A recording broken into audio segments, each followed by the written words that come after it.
Bienvenidos al estudio bíblico de mitad de semana de verano, titulado El fin de los tiempos, semana 3, con Russell Howard.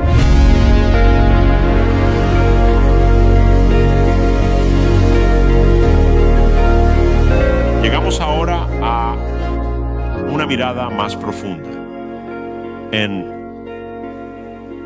la semana 70. Esa terminología es probablemente un poco mejor que la tribulación.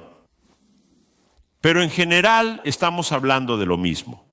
La terminología de tribulación realmente solo se usa en conexión con la gran tribulación que comienza a la mitad de la semana 70.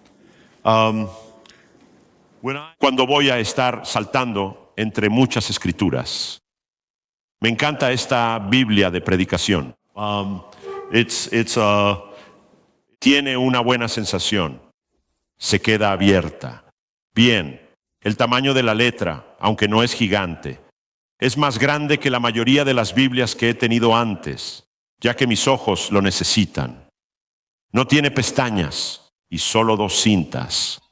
Si miras de cerca, es muy a menudo el caso. Cuando sé que pasaré por muchos pasajes, uso notas adhesivas y escribo en el extremo. Hago mis propias pestañas porque no soy tan rápido, especialmente en una Biblia sin pestañas y con cintas insuficientes. Así que cuando paso rápidamente entre pasajes, en realidad estoy haciendo trampa. Por eso, confiesa tus faltas unos a otros.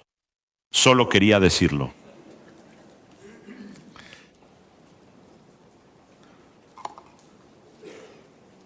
Cuando hablamos de esto, párrafo en el capítulo 9 del libro de Daniel que vamos a revisar por un momento y en un momento. Vamos a revisar esto por un momento en un momento. Bueno, no estamos viendo un párrafo de Malaquías. No hemos elegido un párrafo de Oseas o Job. ¿Qué tiene este párrafo? Si haces esquemas, número romano 1, es su fundamento.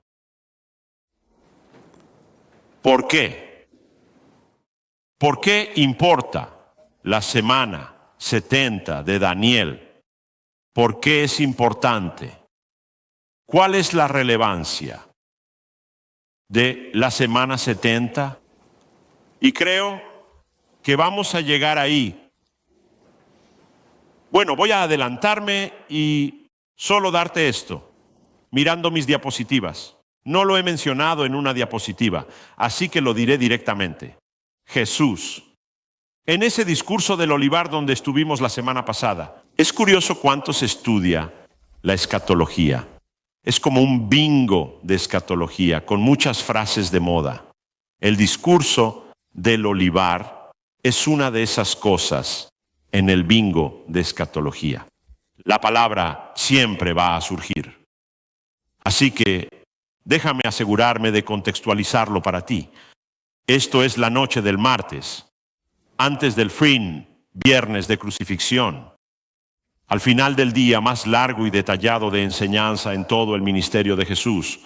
Ese martes de enseñanza muy, muy largo. Al salir de la ciudad al final del día, se queda en la casa de sus amigos María, Marta y el recién resucitado Lázaro, en Betania. Betania, si sales de Jerusalén por el lado oeste, cruzas el arroyo. Cedrón sube al Monte de los Olivos. Algunos de ustedes que han hecho viajes a Jerusalén, el jardín de Getsemaní está al pie de un pequeño valle. Luego comienza la subida al Monte de los Olivos. Betania está justo arriba, en la cima del Monte de los Olivos, un poco más adelante, en las laderas del Monte de los Olivos. De ahí el adjetivo Alevet. Este es el sermón en el Monte de los Olivos. No es el sermón en el monte, sino el sermón en el Monte de los Olivos. Y eso se abrevia con una etiqueta, el discurso. del Olivet. Tiene paralelos en, como muchas cosas, en Marcos y Lucas. Estos evangelios tienen similitudes. Estos tres evangelios se llaman los evangelios sinópticos. S-I-N-O-P-T-I-C-O-S, que es un término latino que significa de un solo ojo. Son llamados así porque Mateo, Marcos y Lucas comparten muchas similitudes en lo que relatan, aunque no siempre con las mismas palabras exactas, a veces sí. Juan, por otro lado, tiene un enfoque completamente distinto en su evangelio, por lo que no es sinóptico. Pero los tres sinópticos tienen una versión del discurso del Monte de los Olivos y cuentan la misma historia. Usualmente preferimos la versión de Mateo por ser más extensa y detallada. En ese sermón, recuerda, se responde a una pregunta de Jesús mientras estaba sentado en el Monte de los Olivos, según Mateo 24:3. Allí, los discípulos se le acercaron en privado y le preguntaron: ¿cuándo sucederán estas cosas? ¿Y cuál será la señal de tu venida y del fin del mundo? Uno de los puntos clave. Espero haberlo dejado claro la semana pasada. Espero haberlo dejado claro. Simplemente y enfáticamente. Con suerte, amable.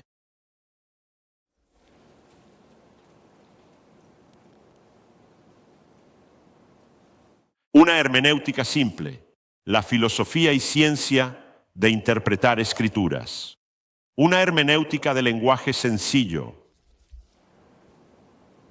Básicamente dice, deja que el lenguaje sencillo del texto signifique lo que dice, a menos que haya una razón muy convincente para hacer lo contrario. Esa es una regla clave en la interpretación de escrituras. Y sus discípulos le preguntaron: ¿cómo será el fin de los tiempos? Creo que lo mencioné la semana pasada. ¿Y si Jesús solo está respondiendo a su pregunta? ¿Y si es tan simple como parece? ¿Y si es tan fácil como parece?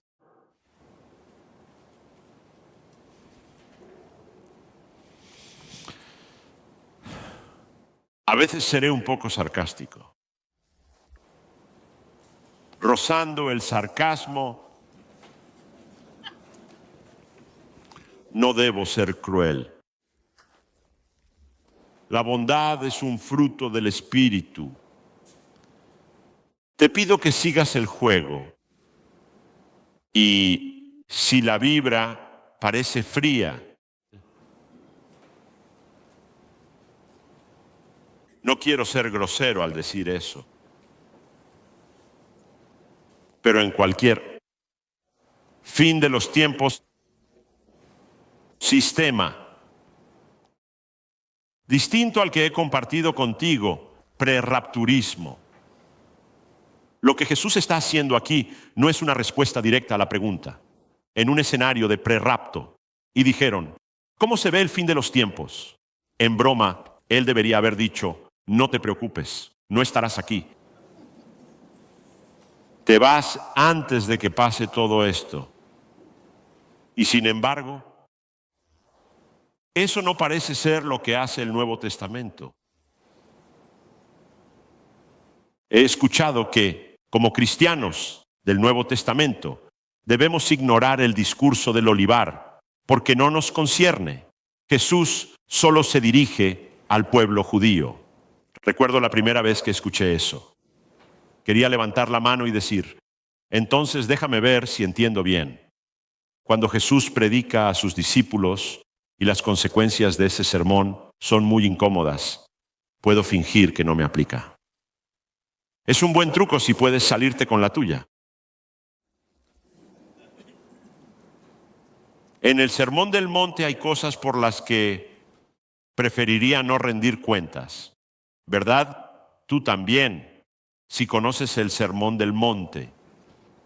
Mientras Jesús sigue su discurso en el Monte de los Olivos, tras explicarte los eventos de los primeros 4 sellos de Apocalipsis 6, comienza a describir un periodo que él llama tribulación. Y en Mateo 24:15, Jesús dice ahora, con respecto a este momento tan malo, cuando veas Él, después de los primeros 4 sellos, al ver la abominación desoladora mencionada por el profeta Daniel en el lugar santo, que el lector comprenda. Jesús se refiere al Antiguo Testamento en Daniel capítulo 9,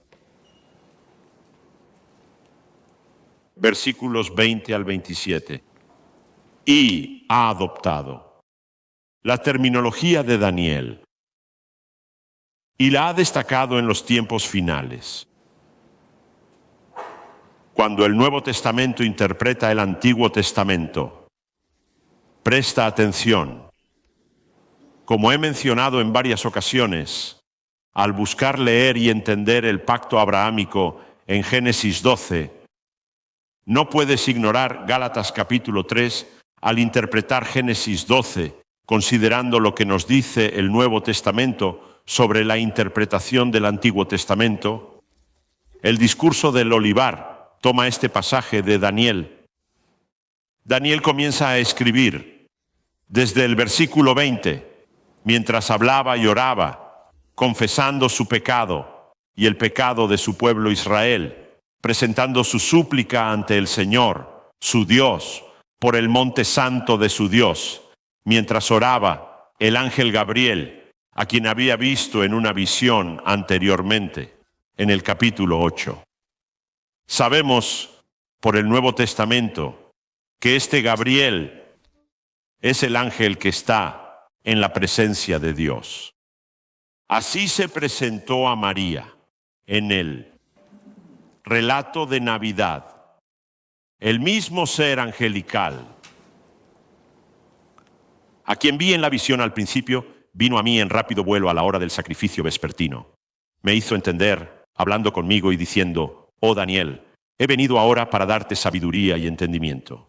Al comienzo de tus súplicas por misericordia salió una palabra, y he venido a decírtela porque eres muy amado. Por lo tanto, considera la palabra y entiende la visión. 70 semanas están decretadas. La palabra semana ahí y en todo este párrafo es simplemente el número 7, 77. Está bien, no es malo traducirlo como semanas. La palabra hebrea para semana era la palabra 7, así que nadie está haciendo algo ingenioso, pero 70. 70 semanas están decretadas sobre tu pueblo y tu ciudad santa, para terminar con la transgresión, poner fin al pecado y expiar la iniquidad, para traer justicia eterna, sellar visión y profecía y ungir el lugar santísimo. Al concluir estas 70 semanas, se observarán mejoras notables desde la orden de restaurar Jerusalén hasta la llegada de un ungido, un príncipe. Se completarán un total de 7 semanas en total.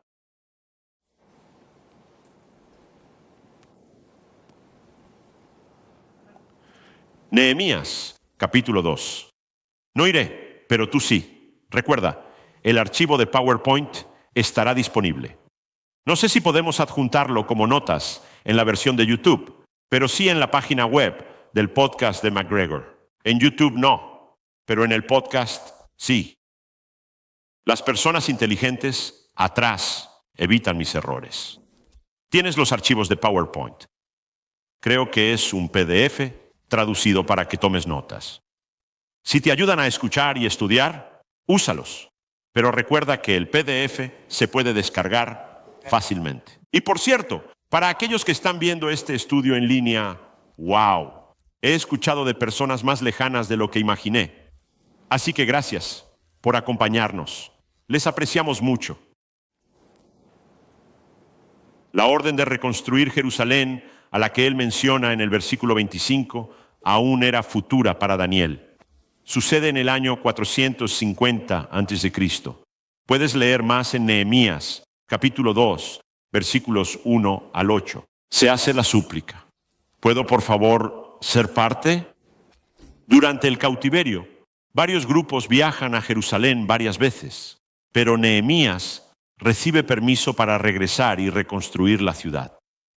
Eso es 450.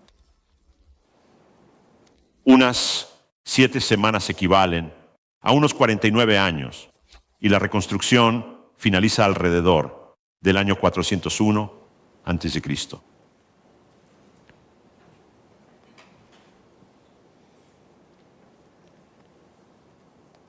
Entonces, durante 62 semanas se reconstruirá con plazas y un foso. Ahora tenemos 62 semanas más, que equivalen a 434 años, de 450 a 401.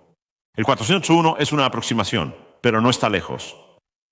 Suma 62 7 más, son 434 años, desde 401, llevándonos a principios de los años 30 de Cristo. Aunque con un margen de error, no afirmo que Jesús murió en el año 33 de Cristo. Pero llegamos a principios de los años 30 de Cristo y leemos en Daniel, y tras 62 semanas, después de completar este periodo de tiempo, un ungido será eliminado y no tendrá nada.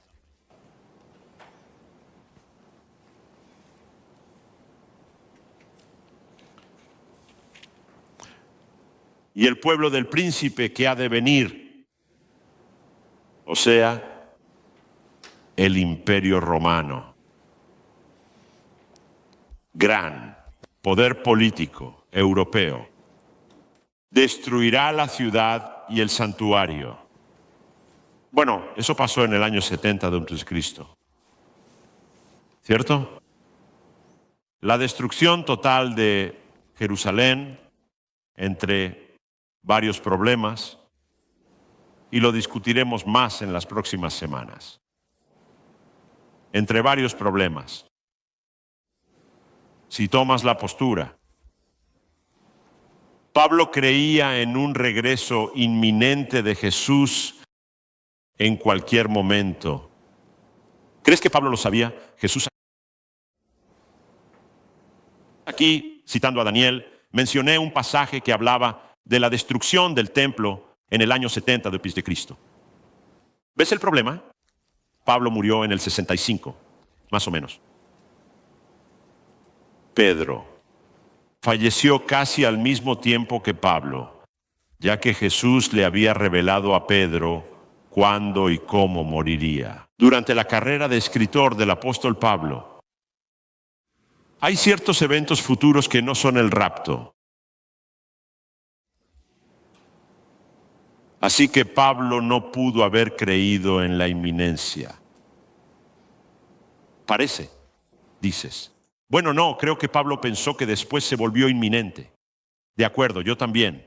En el 6º sello se vuelve absolutamente inminente, justo donde el Señor lo puso, pero me desvío. Daniel 9:27 nos deja con una semana restante. Hemos contado 40, es decir, 69, de las 70 semanas. Versículo 27 de Daniel 9, y él. Y por cierto, y hablaremos de eso en un minuto, y él hará un pacto fuerte con muchos por una semana, por un 7, y a la mitad de la semana pondrá fin al sacrificio y la ofrenda. Él hará un acuerdo fuerte por un 7, pero en la segunda mitad va a detener la participación en el templo que parece haber apoyado en la primera mitad. Así que Daniel 9:27 describe el único 7 restante. es muy probablemente, un periodo de 7 años a un futuro, en cuyo punto medio es el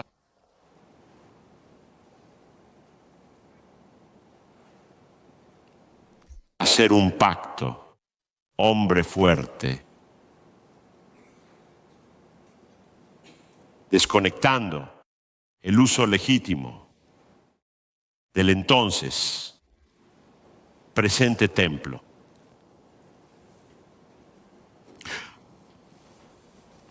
Aparece en la mayoría de los estudios sobre el fin de los tiempos antes del milenio, incluyendo tanto la perspectiva pretribulación como la preira. El templo real en Jerusalén real es relevante.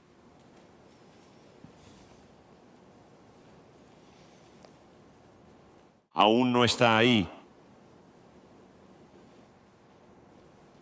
¿Has visto construir un edificio con muro inclinado?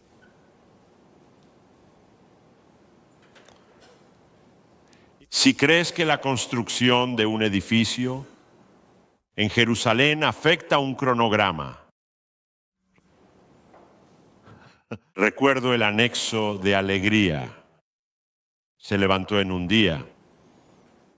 Ese conjunto, no el edificio de alegría, sino al cruzar el pequeño patio de ladrillos hacia el laboratorio de 2 pisos, fue entregado en piezas modulares en camiones de plataforma y montado por grúas desde terreno plano en 1 día y medio. Podemos obtener un templo en Jerusalén muy rápido y quizás como parte de su popularidad inicial. Este líder tan popular, encantador, carismático y amado, incluirá en su exitoso plan de paz en el Medio Oriente. Le daremos a Israel étnico un templo. Podemos hacerlo en 1 semana. Qué heroico, qué maravilloso. Déjame preguntarte algo. Las personas piadosas pueden ser atraídas por el liderazgo carismático de un líder que dice lo que quieren escuchar. No, eso no sucede. Olvídalo. Con sarcasmo. Está bien, es el futuro. Entre los versículos 26 y 27 de Daniel 9, al inicio del versículo 27, se menciona: y él hará un pacto fuerte, sin referirse a una adyacencia inmediata. La 70ª semana podría estar separada en el tiempo. Solo se refiere a la secuencia. Esta semana viene después de agregar las primeras semanas.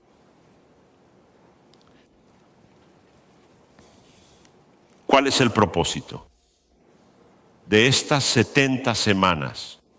Es decir, al llegar a su fin, considerando la última de ellas, ¿cuál es el significado, culminando en la última, del transcurso de estas 70 semanas?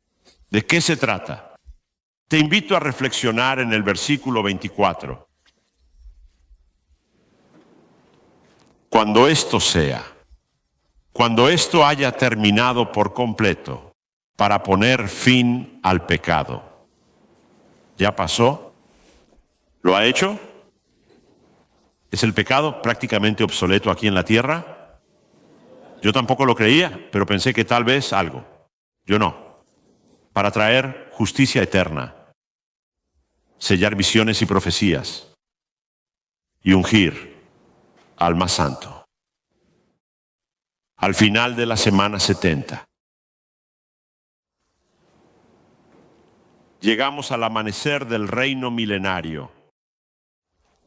Llegaremos en unas semanas. Todos estos términos se refieren al reino milenario, que sigue a la semana 70 y el día del Señor. También nota que este periodo, esta 70ª semana, especialmente tras la abominación,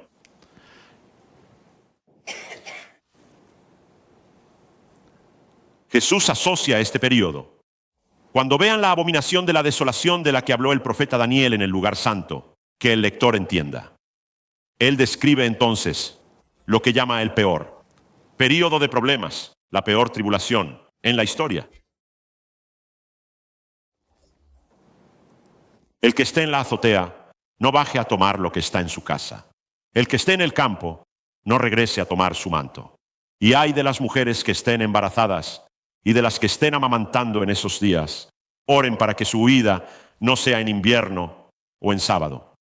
Porque entonces, es decir, tras la abominación de la desolación, tras este líder mundial súper carismático, revelando quién es realmente.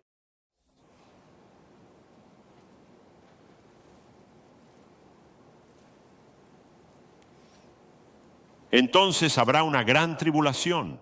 Entonces habrá gran tribulación, como no la ha habido desde el principio del mundo hasta ahora. No, y nunca la habrá.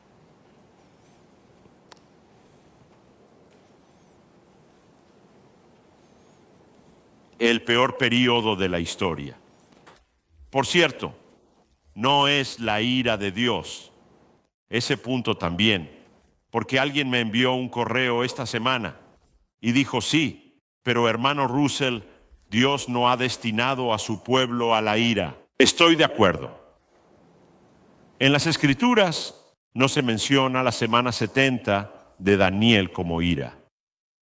Tampoco se etiquetan los juicios del sexto sello de Apocalipsis 6, relacionados con el discurso del Monte de los Olivos y Jesús, como parte de la semana 70.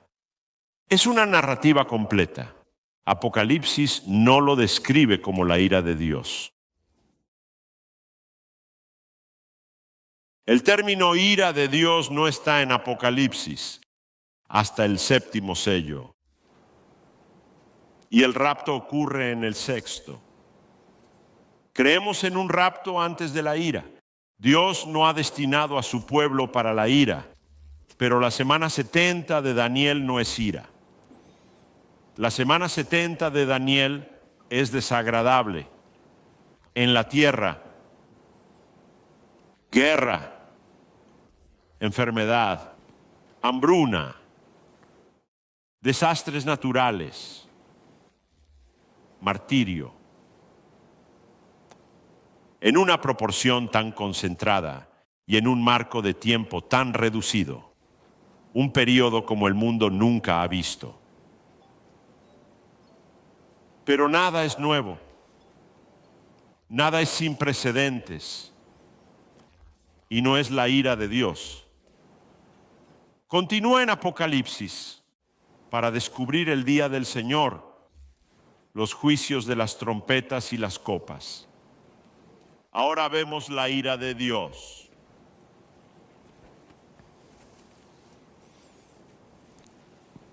¿Cuáles son sus rasgos?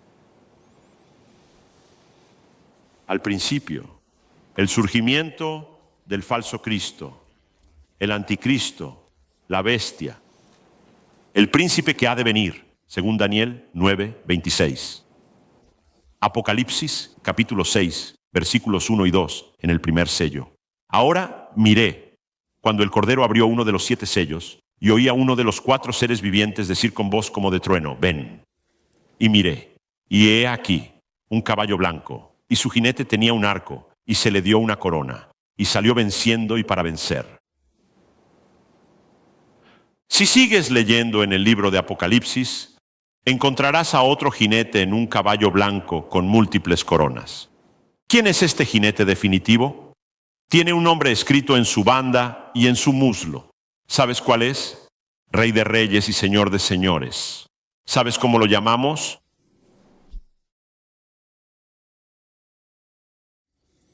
Lo llamamos Jesús.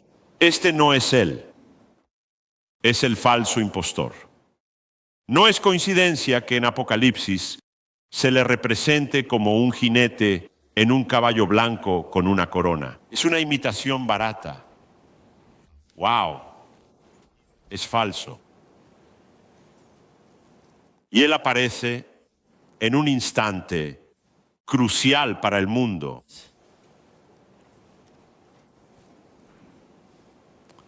Un líder sobrenaturalmente popular y fuerte. Durante 3 años y medio se hace amigo del pueblo de Dios, posiblemente de judíos étnicos y monoteístas, a pesar de que el Estado judío moderno es muy secular. Pero desde un punto de vista político, él forja una amistad con ellos. Probablemente hace apariciones en varias iglesias bastante famosas, porque es nuestro hombre. Es increíble, es un solucionador.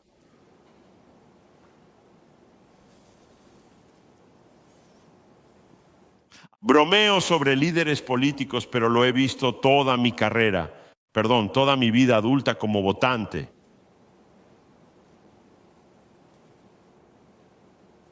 En realidad vamos a tocar un tema candente en agosto, el cristianismo y la ciudadanía. Sí, será divertido.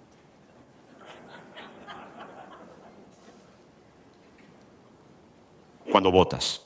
En los últimos años, algunas personas me han dicho que al votar debemos elegir el menor de 2 males. En un mundo caído. ¿Qué otra opción esperabas? Hasta el milenio, amigos, el menor de 2 males es todo lo que tenemos. Pero no infundir esperanza casi mesiánica en elefantes o burros. Y si tu entusiasmo por Jesús no es más fuerte y claro que tu entusiasmo por los elefantes y los burros, algo está mal, ¿verdad? Haz lo de los elefantes y los burros si eso es lo tuyo, pero no eres principalmente un ciudadano aquí. Guardaré el resto para esa noche de miércoles en agosto. Creo que la pasaremos bien juntos. Pero tú y yo hemos visto entusiasmo por líderes globales llegar a un punto álgido. Incluso entre seguidores claros de Cristo. Y de nuevo, no hablo de apoyo político resuelto. Si alguien en quien confías se postula para atrapar perros, dale tu apoyo político resuelto. O cualquier otro cargo político. Este tipo va a embaucar a un montón de gente porque va a saber cómo hacerlo. Va a ser el más empoderado político más influyente del mundo.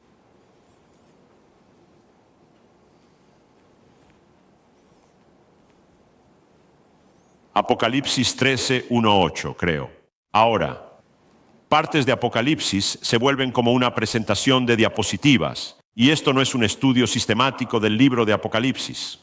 Así que acompáñenme en esto, que Apocalipsis 13, del 1 al 8, es un poco como una diapositiva sobre el surgimiento de este mismo anticristo. Está contando lo mismo. Está revelando los eventos del capítulo 6, 1 y 2. Está revelando la descripción de Daniel 9:27. Vi una bestia que subía del mar con 10 cuernos y 7 cabezas y 10 coronas en sus cuernos y nombres blasfemos en sus cabezas. Y la bestia que vi era como un leopardo, sus pies eran como los de un oso y su boca era como la boca de un león. Y el dragón le dio su poder y su trono y gran autoridad. El dragón en el libro de Apocalipsis es Satanás. Todo esto sobre coronas, cuernos, cabezas y partes de animales. No lo sé. Ten mucho cuidado en Apocalipsis de no perder el bosque por analizar los árboles. Es la esencia de la literatura apocalíptica, que es lo que esto es. Puedes profundizar, pero no más allá de lo que el texto mismo permite. Una de sus cabezas parecía tener una herida mortal, pero fue sanada, y toda la tierra se maravilló al seguir a la bestia. No sé. Eso indica que el anticristo sufrirá un intento de asesinato y parecerá muerto, pero resucitará milagrosamente. Tal vez. Maybe. Adoraron al dragón, porque le dio su autoridad a la bestia, y adoraron a la bestia, diciendo, ¿quién es como ella? Recuerden, surge en un momento, cuando la guerra mundial quiere estallar y estalla. Él es el solucionador de problemas. A la bestia se le dio una boca que pronunciaba palabras arrogantes y blasfemas. Se le permitió ejercer autoridad durante 42 meses. Abrió su boca, es decir, 3 años y medio. Eso es la mitad de la tribulación. Abrió su boca para proferir blasfemias contra Dios, blasfemando su nombre y su morada. Es decir, aquellos que habitan en el cielo. Se le permitió hacer guerra contra los santos y vencerlos. Esa gran tribulación en la segunda mitad que Jesús describió, el martirio generalizado del quinto sello. Todos en la tierra lo adorarán. Aquellos cuyos nombres no están escritos desde la fundación del mundo en el libro de la vida, del Cordero sacrificado. Quien tenga oídos, que escuche. Él emerge, es increíblemente popular, un líder que soluciona problemas en un momento crucial, hasta que, en la mitad de la 70ª semana, comete la abominación de la desolación, usurpando el templo y exigiendo adoración.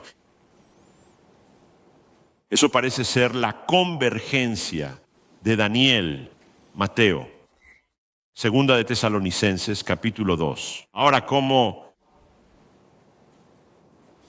la nota al pie de la humildad tiene que ir aquí?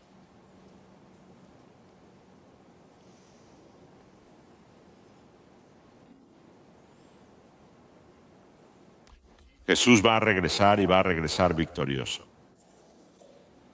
Si tengo todos los demás detalles mal, eso es verdad. Y no, por favor, no, por favor, no, por favor, no. Bueno, eso, la abominación desoladora, es cuando el anticristo se para en el monte del templo en Jerusalén, en el templo, y reclama para sí mismo la adoración. Y ya sabes, las cámaras de CNN están ahí y todos lo aman. Y luego, pero luego él, por favor, no, adoptes una interpretación demasiado rígida y literal de cualquier evento profético. Porque me escuchas. Teorizar. Quiero ser más humilde que eso. No quiero ser la razón de tus conclusiones. No en esto. Ve a tu Biblia. Llega a tu propia conclusión. Creo que mis conclusiones son defendibles y las mantengo. Hermano Russell, ¿crees que tienes razón? ¿Qué tipo de cerebro revuelto debo tener para enseñar lo que creo que está mal? Soy justo. Toda mi vida he escuchado esto. El 666 de los tiempos finales es el código universal de producto. Escuché eso cuando los UPCs salieron y pusieron códigos de barras en los comestibles. Ese es el anticristo.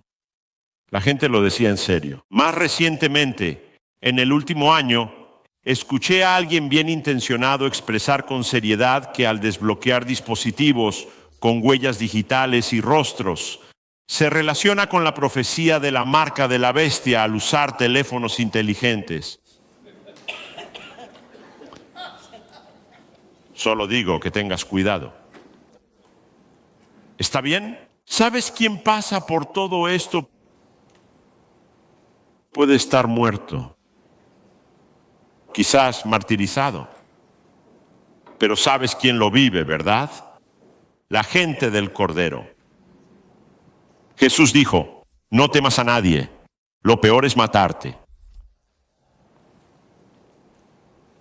Antes de que lleguemos a los tiempos finales, nuestro Señor, nuestro Creador, nuestro Redentor, que nos amó con un amor de cruz, dijo: si lo peor que tienen es matarte, no tengas miedo de eso. La gente se pone nerviosa ante la posibilidad de una generación pasando por la tribulación, cuando nuestro Señor ya dijo: si la muerte es todo lo que tienen, no tienes por qué tener miedo. Y si el libro de Apocalipsis enseña una cosa, es que el Cordero triunfará y llevará a su pueblo con él a esa victoria. Por lo tanto, Pedro, como dijiste antes, consuélense y anímense unos a otros con esto. Esto es lo que ya saben. Es probable que en los próximos años haya cosas muy desagradables. Si la ley de los promedios es una maestra, es probable que mueras.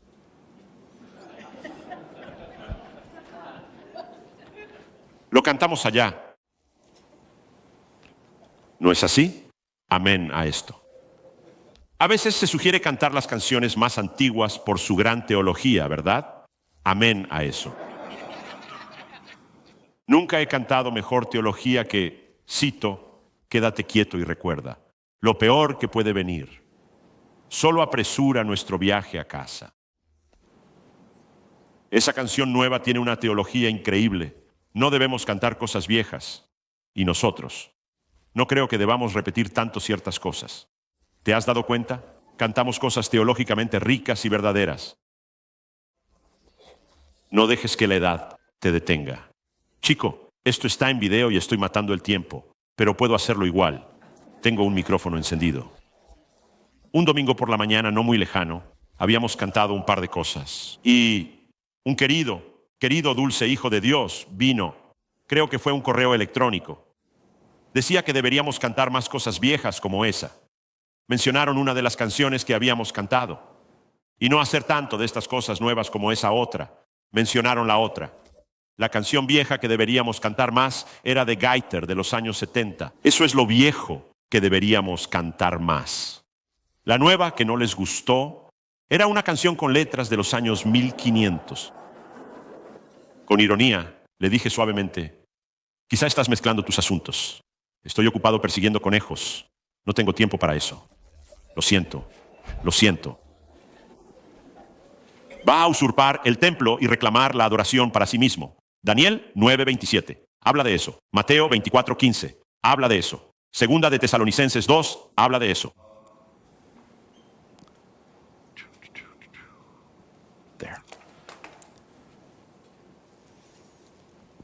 Segunda de Tesalonicenses 2, comenzando en el versículo 1. Ahora, en cuanto a la venida de nuestro Señor Jesucristo y nuestra reunión con Él, en cuanto a la venida del Señor Jesús y nuestra reunión con Él. Me parece que está hablando del rapto, nuestra reunión con Jesús. Les pedimos, hermanos, que no se dejen perturbar ni alarmar fácilmente, ya sea por un espíritu, una palabra hablada o una carta que parezca ser de nosotros, como si el día del Señor ya hubiera llegado. Así que Él acaba de juntar nuestra reunión con el día del Señor, que por cierto comienza con el 6º sello al final de la tribulación. Lenguaje sencillo, que diga lo que dice. Que nadie los engañe de ninguna manera, porque ese día no vendrá, a menos que primero venga la rebelión.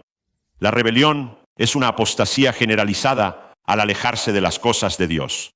Permites hambruna, martirio, guerras mundiales, desastres naturales.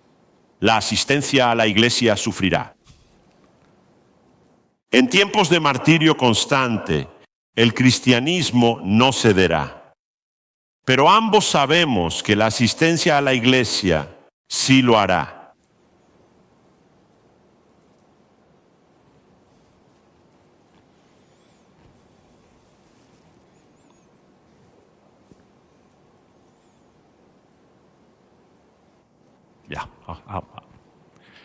En años recientes,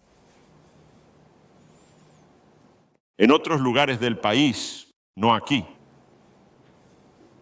pero en otros lugares de Estados Unidos, Primera enmienda. Present. En algunos lugares del país, el gobierno sugirió que el pueblo de Dios no debería reunirse. Para ser sinceros, no nos reunimos por varias semanas durante ese tiempo, mientras evaluábamos con qué estábamos lidiando.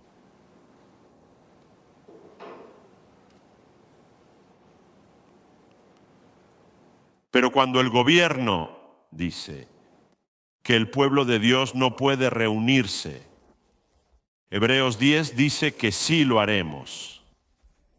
Es sorprendente. ¿Cuántas iglesias dijeron, dennos permiso y avísenos cuándo podemos reunirnos de nuevo?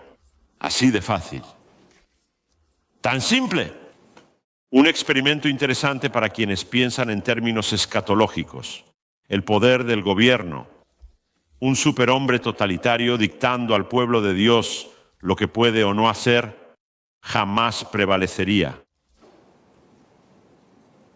Really? De verdad, cuando estados llenos de iglesias dejan de reunirse.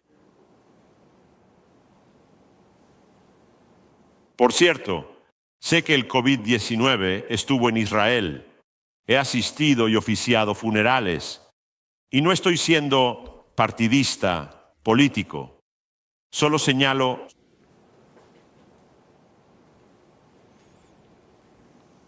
somos humanos, tú y yo.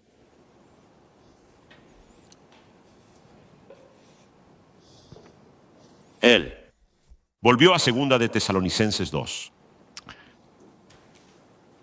Ese día no llegará a menos que primero venga la rebelión, la apostasía, y se revele el hombre de iniquidad, el mismo personaje, el hijo de perdición, que se opone y se exalta contra todo lo que se llama Dios, o es objeto de culto, tanto que se sienta en el templo de Dios, proclamándose a sí mismo como Dios. Daniel 9:27 está contando esa historia. Mateo 24:15 está contando esa historia. 2 de Tesalonicenses 2 está contando esa historia. ¿Recuerdan lo que les dije cuando estuve con ustedes? Ese evento desencadena la gran tribulación, un tiempo de persecución acelerada, martirio y fidelidad entre los cristianos. Apocalipsis 6, 9, 11 lo describe como el quinto sello. Apocalipsis 13, 7, 10 lo menciona como la guerra de las bestias contra los santos. Mateo 24, 9 al 26, junto con Marcos 13 y Lucas 21, describen este periodo. La última vez que enseñé este material, hace 6 años en esta sala. Después de esta sesión, si mal no recuerdo, alguien vino a decirme, no puedes decirme que crees que Dios permitiría la muerte violenta y horrible de su gente. Me tomó un momento entender lo que la persona decía.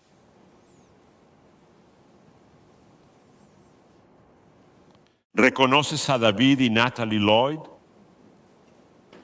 ¿Has oído esos nombres? El 23 de mayo de este año.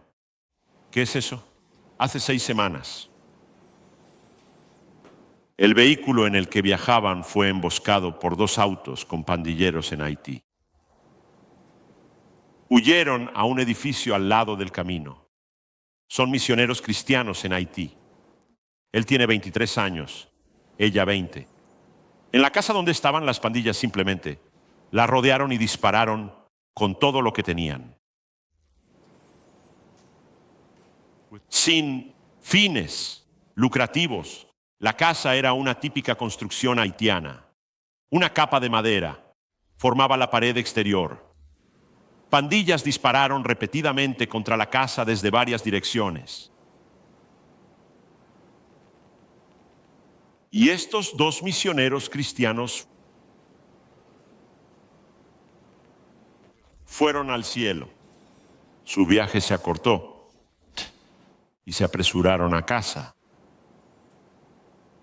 Y aunque esa es una historia reciente y dramática, esa es la historia de 2000 años de cristianismo.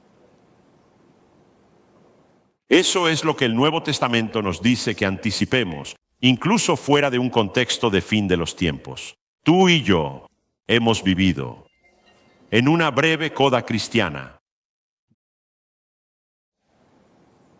donde no hemos. Creemos que la opresión es cuando el jefe nos prohíbe tener un árbol de Navidad en nuestros cubículos. Please. Por favor, no veas los eventos de la tribulación y pienses que Dios nunca permitiría que su pueblo pase por situaciones así. Ha sido así durante 2000 años de historia. Magnitud se incrementa, densidad se incrementa. Sin duda, Jesús hizo una declaración intrigante en Mateo 24. Rosenthal, en el libro que te recomendé, señala esto. Al llegar a estos últimos 3 meses y medio, Jesús dice en Mateo 24, 22, que si aquellos días no se acortaran, nadie se salvaría. Pero por causa de los elegidos, por causa del pueblo de Dios, esos días serán acortados. Así que, en algún momento, durante esos últimos 3 años y medio, antes de que se completen por completo, llegaremos al 6º sello. Las perturbaciones cósmicas inician el día del Señor. El sol se oscurece. La luna se vuelve sangre.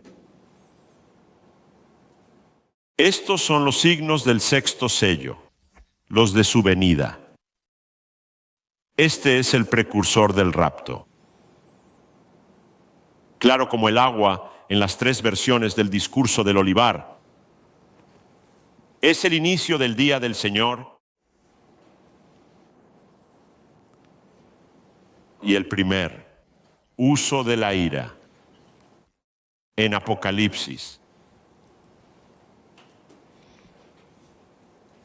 Luego abrió el 6º sello, Apocalipsis 6, versículo 12. Al abrir el 6º sello, recuerden, primer sello, la venida del anticristo. Segundo sello, guerra generalizada. Tercer sello, hambruna generalizada. Cuarto sello, desastres naturales generalizados. La abominación de la desolación. Quinto sello, martirio extendido. Y luego, cuando el mundo menos lo espera, al abrir el 6º sello vi un gran terremoto. El sol se oscureció como tela de saco. La luna se tornó roja como sangre. Y las estrellas cayeron a la tierra, como frutos de higuera en invierno, azotada por el viento. El cielo desapareció como pergamino que se enrolla, y montañas e islas se movieron de su lugar. Nunca antes visto. Ya estamos en el 6º sello. Vemos cosas en la tierra nunca vistas antes. Los reyes, grandes, generales, ricos, poderosos, esclavos y libres, se ocultaron en cuevas y entre rocas de montañas, alegremente masacrando al pueblo de Dios. Y luego eso, ¿soy yo o el cielo se apagó? Creo que esto se va a poner raro, no tienes idea. Y clamaron, caigan sobre nosotros y escóndanos del rostro de aquel que está sentado en el trono y de la ira del Cordero, porque ha llegado el gran día de su ira. Es la primera vez que se menciona la palabra ira en Apocalipsis. Los eventos de los sellos no son ira. Ok. Entonces, ¿cuál es la función de este punto? Well, ya sabes la respuesta a esto.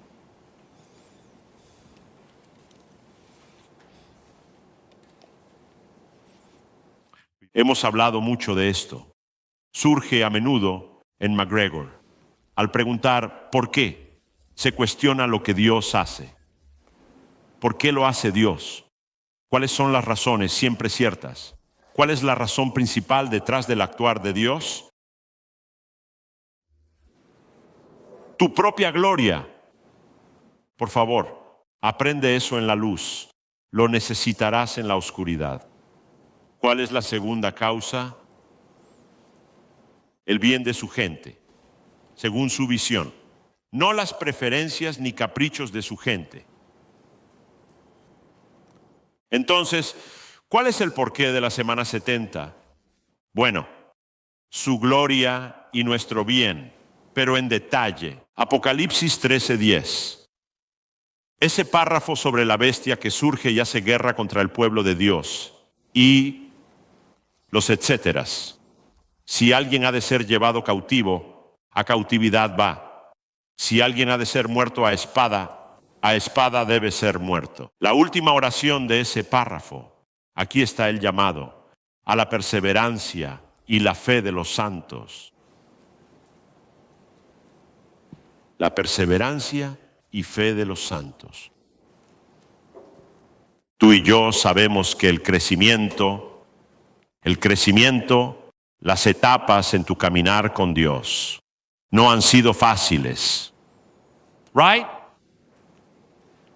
Alabado sea Dios por los días fáciles. Soy fan de ellos.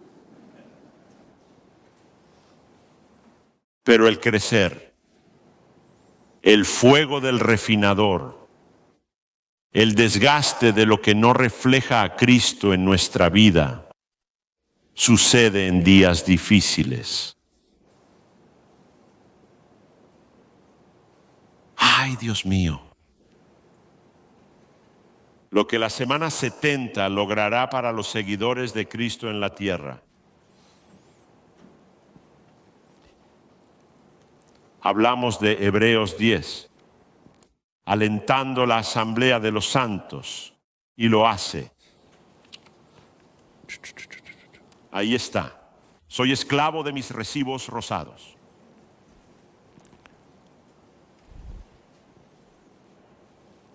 Hebreos 10, 24, 25. Consideremos cómo estimularnos al amor y a las buenas obras. Es bueno estimularnos al amor y a las buenas obras, no dejando de congregarnos como algunos, sino exhortándonos. ¿Lo has entendido? Y más al acercarse el día. Bueno. Hebreos 10, 24, 25 habla del día del Señor y el fin de los tiempos, como un llamado específico, a aferrarnos unos a otros aún más fuerte. Una de las cosas contra las que luchamos tan activamente, no queremos. Es irónico decir esto al final de una hora de conferencia frente a una cámara en un entorno bien iluminado. No queremos que la iglesia sea solo una audiencia. El Nuevo Testamento nunca describe a la iglesia como una audiencia teatral que presta atención mientras alguien se para al frente y hace cosas, y hacemos uso de las herramientas. La predicación y la enseñanza se describen en el Nuevo Testamento, pero el cuerpo de Cristo es una familia, un rebaño, un cuerpo. Esta cosa interconectada, estrechamente entrelazada, que funciona porque muchas partes con diversas capacidades, dones y pasiones se unen como un cuerpo bautizado de creyentes siguiendo a Jesús juntos. Algo surge que de otra forma no estaría presente. Una audiencia en el Viveman no hace eso. La iglesia debe hacerlo. Y la semana 70 nos hará aferrarnos más que nunca, al menos en este entorno cultural donde hemos vivido juntos, si seguimos con vida. De eso hablan Hebreos 10, 24, 25. En términos generales, dice que es una mala idea dejar de reunirse, y es correcto decirlo. Pero específicamente está hablando, como ves, del inminente día del Señor y luego la santidad de la iglesia. Segunda de Pedro 3, versículos 10-12.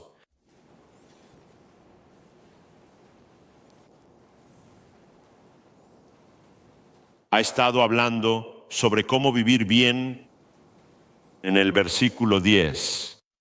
El día del Señor vendrá como ladrón. El día del Señor vendrá como ladrón. No es un rapto secreto y furtivo que viene como ladrón. En el Nuevo Testamento no se usa la metáfora del ladrón. Un ladrón en la noche describe la llegada del día del Señor, el séptimo sello, la ira. Espera un momento, hermano Russell. ¿No nos dice la Biblia cuándo esperarlo? Espera un segundo. El día del Señor vendrá como ladrón, y entonces los cielos pasarán con gran estruendo, y los cuerpos celestes serán quemados y disueltos en la tierra, y las obras que se hagan en ella serán expuestas. Ya que todas estas cosas van a ser disueltas, ¿qué clase de personas deben ser? En vidas de santidad y piedad, esperando y apresurando la venida del día de Dios, por el cual los cielos serán encendidos y disueltos, y los cuerpos celestes se derretirán mientras arden. Nuestra participación en la 70ª semana es un recordatorio de una santidad intensa e intencional, siguiendo a Jesús como si realmente lo sintiéramos, aferrándonos a Él y a su gente como si nada más importara. Al final, en la versión de Lucas del discurso del olivar,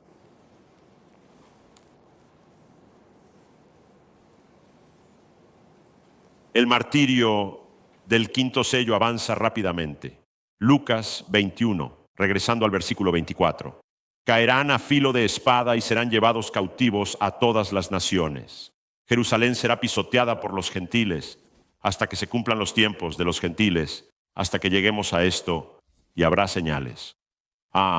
Bienvenidos al sexto sello. Habrá señales en el sol, la luna y las estrellas, y en la tierra, angustia de las naciones perplejas, por el bramido del mar y las olas, la gente desmayándose de miedo, con presentimiento.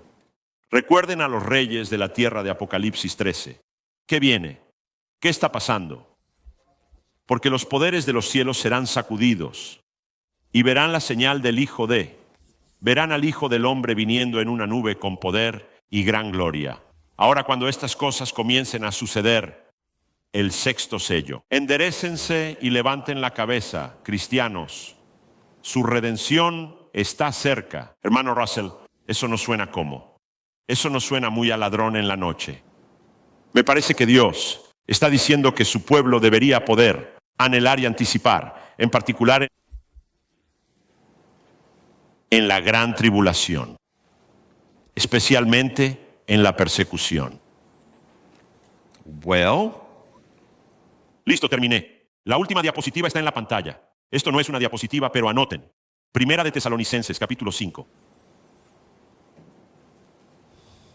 En cuanto a los tiempos y las estaciones, hermanos, no necesitan que se les escriba, ya que saben que el día del Señor vendrá como ladrón en la noche. El día del Señor vendrá, no el rapto.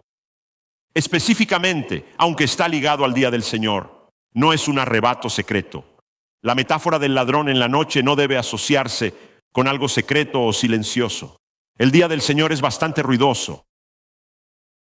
El rapto es ruidoso. Ángeles y Jesús gritando, trompetas sonando. Mientras la gente dice que hay paz y seguridad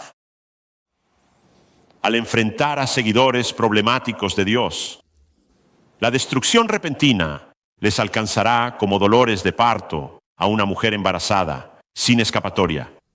Pero ustedes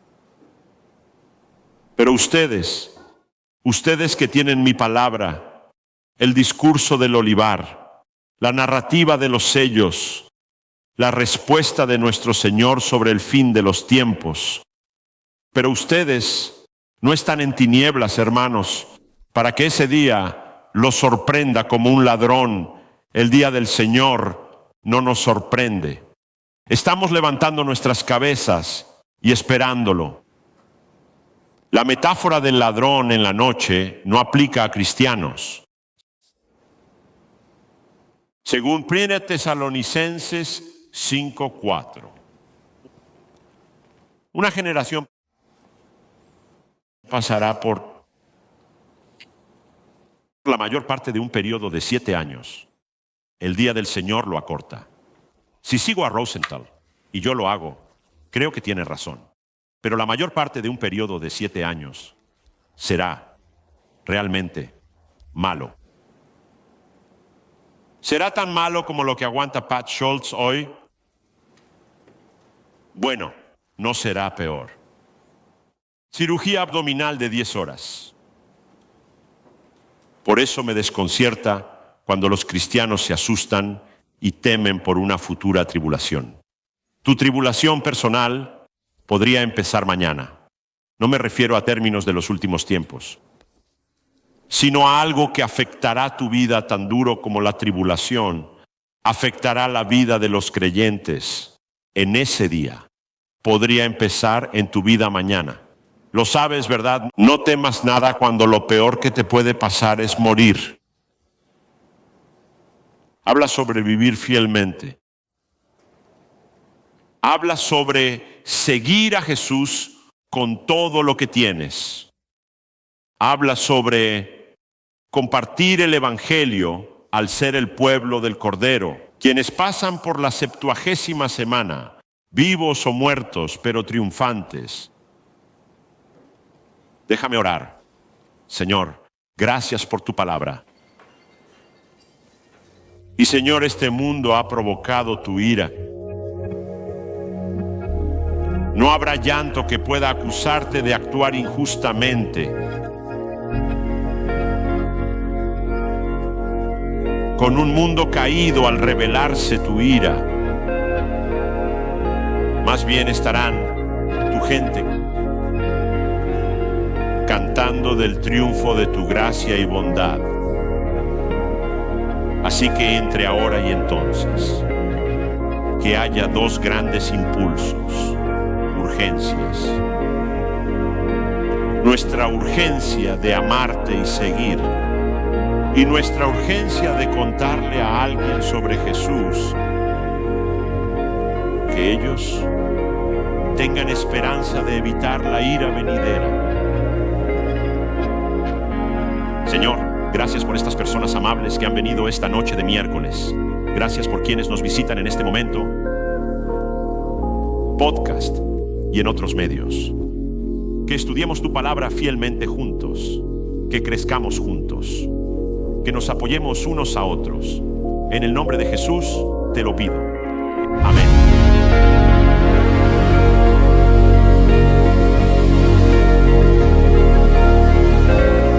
Gracias por escuchar nuestro estudio bíblico de mitad de semana de verano titulado El fin de la era. Para más sobre el podcast de McGregor, visita mcgregorpodcast.com. Si no tienes iglesia, únete a nosotros para el culto dominical en McGregor Baptist Church. Visita mcgregor.net.